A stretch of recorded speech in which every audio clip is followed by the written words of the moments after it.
My issue I chose to present is Find the Police and why it's important.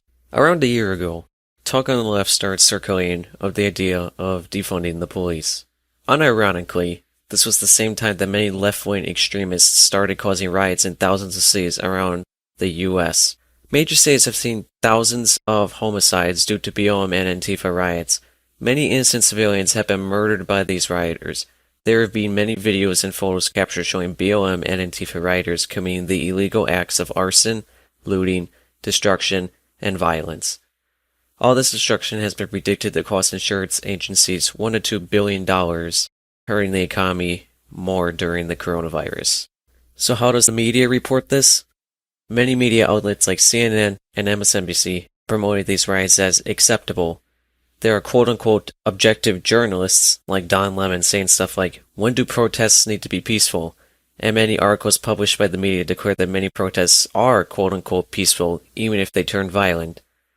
The left has tried to make George Floyd the good guy throughout all of this, calling his name synonymous with justice and gain support from the media.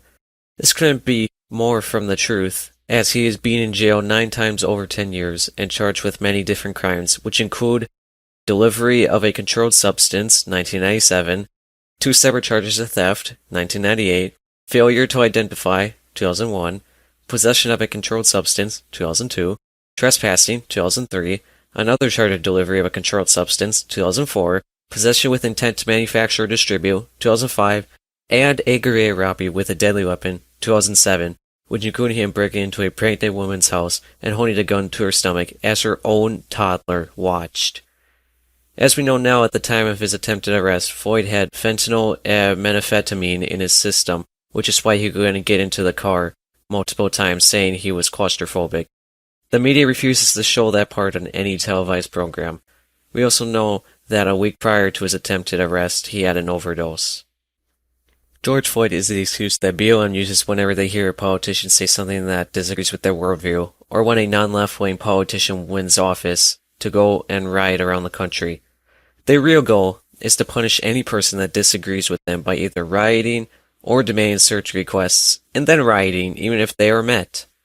Recently, the group stated new demands concerning the former president and his supporters about wanting him to be permanently banned from social media, making sure he can never run again by being convicted in the Senate, and to expel any representative that went against the certification of the electoral votes from being in office or running for another office. So where did the 2 candidates for the 2020 election stand on the issue of Antifa? During a presidential debate, Biden finally commented on the organization after ignoring their violent riots for months and said, Antifa is just an idea, not an organization. To which Trump replied back, when a bat hits you over the head, that's not an idea.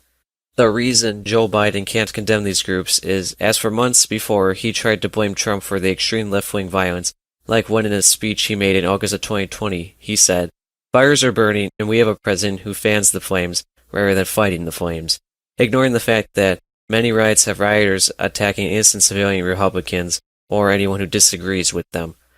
Biden also won't condemn because of his claim of systematic racism towards the police.